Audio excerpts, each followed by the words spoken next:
Okay, welcome to AP European History with Dr. Brovkin. Today's topic is the Directory in the French Revolution. So we continue to do a series of lectures on the French Revolution. We talked about the demise of Robespierre and the end of the Jacobin rule in the preceding segment. And now we will cover the years from the fall of Robespierre to the rise of power of Napoleon Bonaparte. So this period is known as the Directory.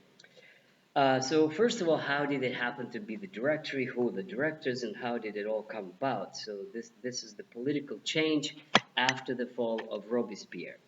So after the fall of Robespierre, the regime of the Jacobins unraveled very quickly.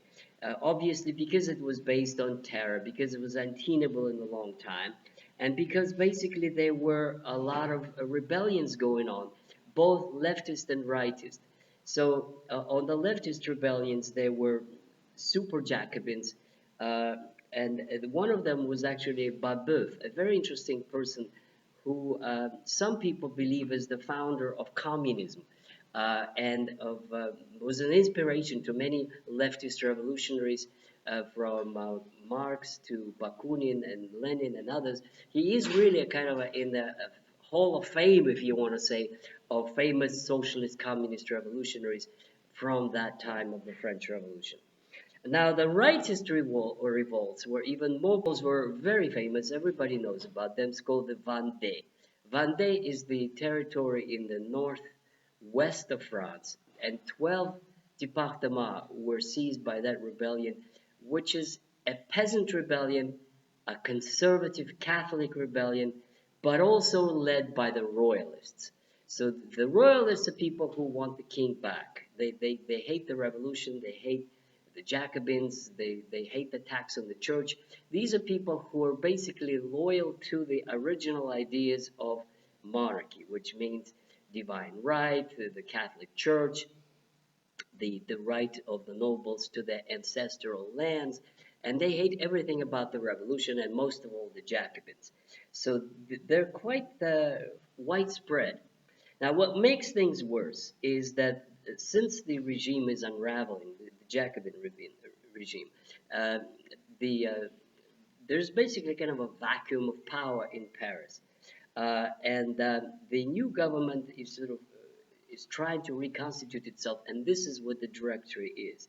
So the Directory is an attempt to reconstitute a revolutionary regime that would not be as radical as the Jacobins were. So this is what it's all about.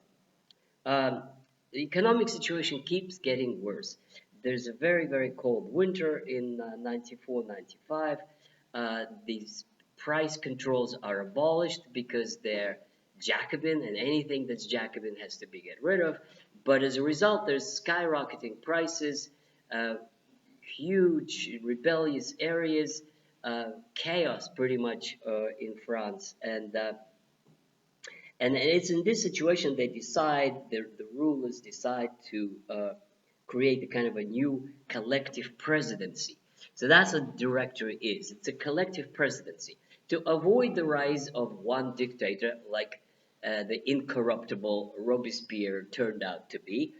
They said, no, we don't want any one ruler or any committee of safety or anything like that. So we're going to have 5 directors. So that's the idea, to prevent the rise of a single leader. Collective presidency.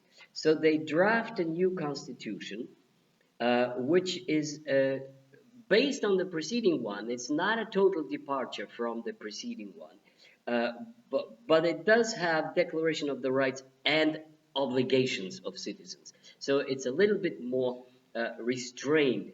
Also, the new electoral law it puts emphasis on, it allows every man to vote, but this man has to be able to read and write, which really expels a lot of peasants right away, because they say you have to be a citizen, has to be literate, has to know what he's voting for. So that immediately disfranchises a whole lot of people. And the elections produce people of wealth, the notaries, the locals. They basically, it becomes a much more conservative assembly than uh, than the previous one. So this is March 97, and the directory is scared that it's too conservative. There are many monarchists in it. They're now in the parliament. The parliament consists of the Committee of 500 and the Committee of Elders. So they abolish a number of results in various provinces, which also discredits it even further. Okay, so this is about the directory. Now about the political sort of developments. Basically, when we say the word directory, what comes to mind first is the words that come to mind is incompetence, uh, corruption, inefficiency. It was not, well, that's what it was, an inefficient, corrupt regime. Uh, the nobody's in control. Every one of those five directors is a nobody in himself who try to outdo each other. And basically, France is in a kind of a chaotic, ungovernable situation. So all of this is the setting for the rise to power of a young officer whose name is Napoleon Bonaparte, which is at that time still pronounced in Italian fashion. Now Napoleon was 20 something at that time. He was a talented youth, and he had advanced very quickly after his military school, because a lot of people in the army were royalists. A lot of officers were royalists, and so there were very few Republicans. And he was a Republican, but he was for the revolution because he was one of those minority students from Corsica, from who was looked down upon. They didn't like him in the military academy. He was a upstart from nowhere, from some forgotten island that barely became French possession 6 years before Napoleon was born. So he was all for the revolution. He made very clear, very quick progress. But the breakthrough for him, as everybody knows, is the Battle of Toulon, which is 1793, which is his 22 or 23. And this is his first show of his talents. It's just in all history books, both the military history and the French history, you have the Battle of Toulon.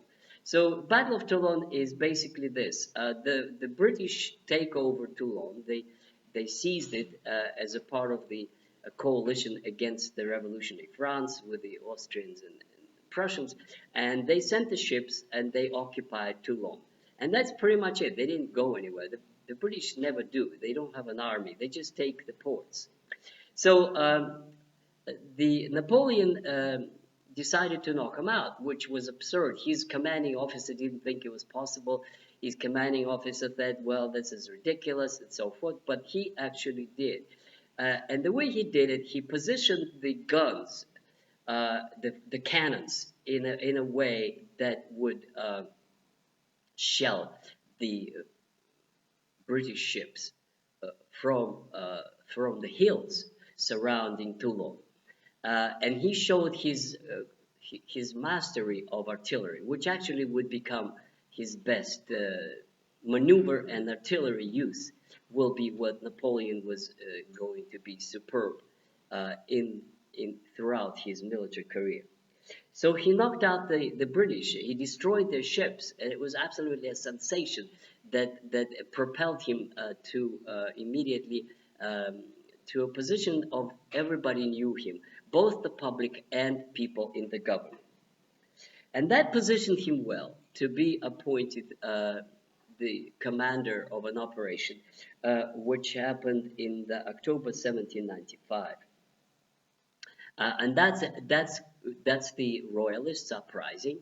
And they, as I said, it was going on from Vendée all over in the north of France, and now it came to Paris. So this is the moment where, if it had not been for Napoleon, the directory would have fallen.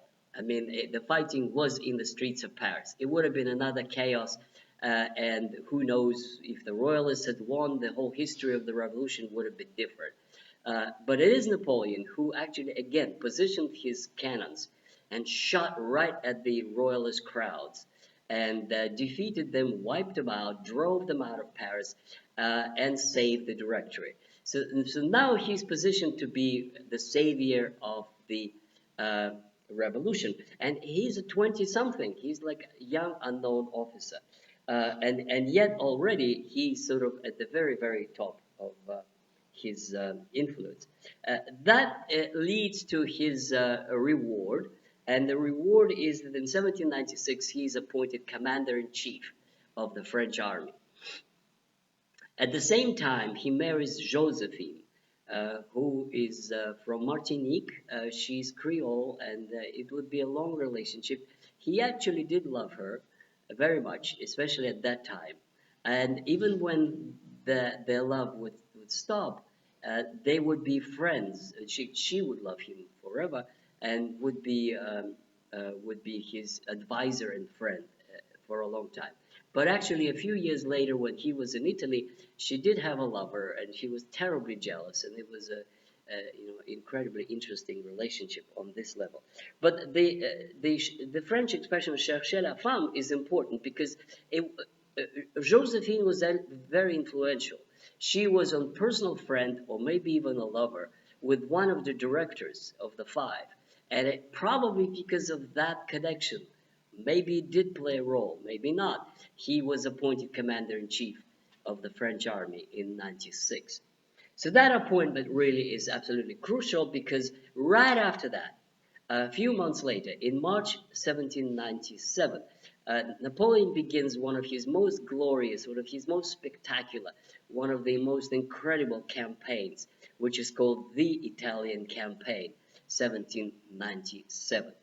Now, the Italian campaign is absolutely fascinating for two reasons. One is that with inferior forces, he defeated the Austrians over and over and over and over again. I mean, he marched all over Italy, and there was not one battle that he lost. And each time he had inferior forces, and each time it was absolutely spectacular victory.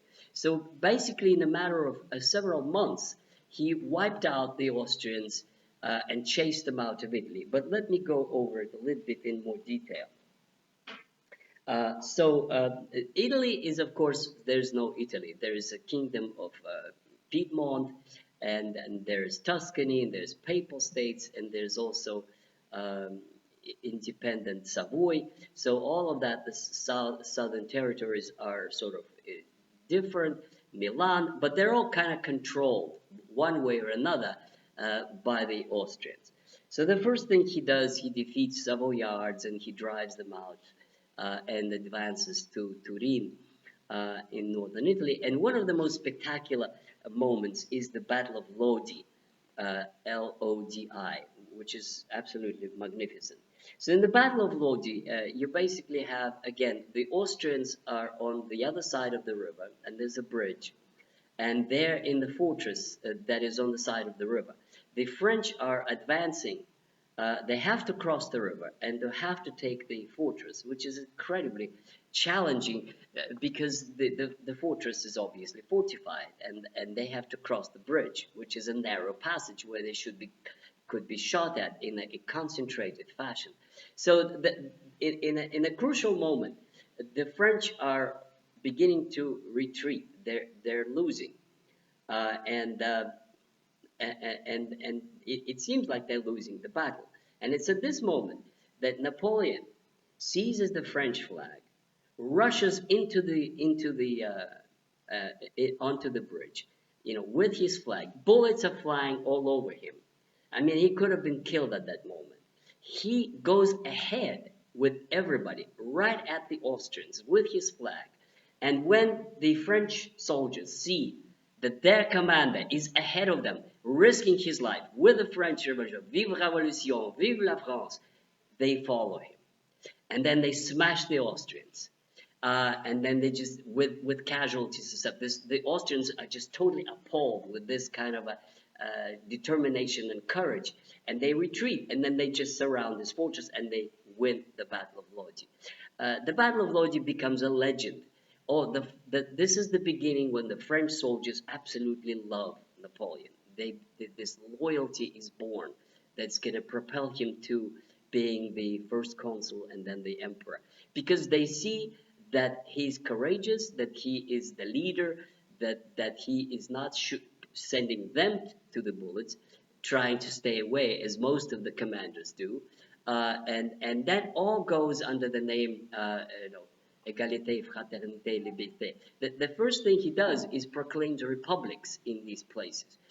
In Italy. So Italians actually greet him as liberator from the Austrians, and from the oppression of the feudal lords and from the oppression of the Pope.